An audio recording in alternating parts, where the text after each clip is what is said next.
नमस्कार। इन लाइव में आपका स्वागत है। मुख्यमंत्री सम्राट चौधरी ने कहा है कि बिहार में पिछले 8-9 महीनों में करीब 2 लाख युवाओं को सरकारी नौकरी और 6.5 लाख को रोजगार मिला है। साल 2025 से 2030 तक 1 करोड़ नौजवानों के लिए नौकरी और रोजगार उपलब्ध कराने का लक्ष्य तय किया गया है, जिसे राज्य सरकार निश्चित रूप से प्राप्त करेगी। मुख्यमंत्री गुरुवार को बापू सभागार में आयोजित नियुक्ति पत्र वितरण समारोह को संबोधित कर रहे थे। मुख्यमंत्री ने इस मौके पर बिहार लोक सेवा आयोग द्वारा आयोजित 70वीं संयुक्त प्रतियोगिता परीक्षा में सफल 2027 अभ्यर्थियों को नियुक्ति पत्र प्रदान किया है। ये सभी सरकार के 25 विभागों में अपनी सेवाएं देंगे।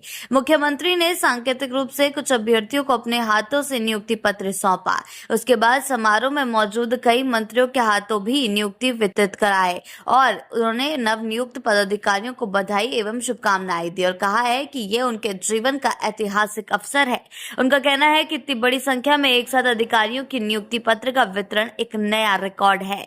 मुख्यमंत्री ने ये भी कहा है कि साल 2020 से 25 के बीच 12 लाख सरकारी नौकरियां और 50 लाख रोजगार उपलब्ध कराए गए हैं। सरकार युवाओं के लिए रोजगार और स्वरोजगार के अधिक से अधिक अवसर सृजित करने की दिशा में लगातार काम कर रही है। उनका कहना है कि बिहार का बजट बढ़कर 3.47 लाख करोड़ रुपए का हो गया।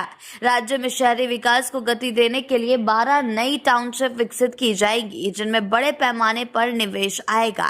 मुख्यमंत्री ने कहा कि राज्य में औद्योगिकीकरण की विशेष प्राथमिकता दी जा रही है। बिहार को स्टील हब बनाने के साथ साथ सेमीकंडक्टर, न्यूक्लियर एनर्जी और फूड प्रोसेसिंग इंडस्ट्री जैसे महत्वपूर्ण क्षेत्रों पर विशेष ध्यान दिया जा रहा है। इन क्षेत्रों में निवेश से बिहार में स्वरोजगार और रोजगार के व्यापक अवसर पैदा होंगे और राज्य की अर्थव्यवस्था मजबूत होगी। आधारभूत संरचना के विकास का लाभ आम लोगों को मिल रहा है। सड़क संपर्कता में सुधार के कारण अब पटना से बोध गया लगभग 1.5 घंटे में पहुंचना संभव हो गया।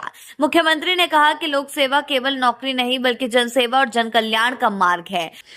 मुख्यमंत्री ने कहा है कि लोक सेवा केवल नौकरी नहीं बल्कि जनसेवा और जन कल्याण का मार्ग है। नवनियुक्त पदाधिकारियों के माध्यम से समाज के किसी न किसी व्यक्ति की उन्नति का रास्ता खुलेगा।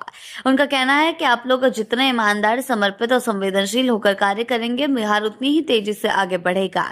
विकसित भारत और समृद्ध भारत के निर्माण के लिए सरकार के साथ साथ समाज के हर वर्ग और प्रत्येक नागरिक का सामूहिक प्रयास जरूरी है। बिहार के विकास में युवाओं की भूमिका अत्यंत महत्वपूर्ण है और नवनियुक्त पदाधिकारी इस विकास यात्रा का महत्वपूर्ण हिस्सा और सहभागी होंगे। आपको बता दें, जिस तरह से लगातार एक के बाद एक प्रयत्न सम्राट सरकार द्वारा किया जा रहा है, वो 2030 तक के विजन के लिए आकर्षित होते हुए किया जा रहा है, क्योंकि नीतीश कुमार ने वादे किए थे कि 2025 से 30 तक 1 करोड़ नौजवानों को नौकरी देंगे और इसी के तहत सम्राट सरकार भी काम करती हुई नजर आ रही है। आगे के अपडेट्स के लिए जुड़े रहें हिंद लाइव के साथ ही चैनल को सब्सक्राइब करना ना भूलें और हमारी फेसबुक और वेबसाइट के साथ भी जरूर जुड़ें।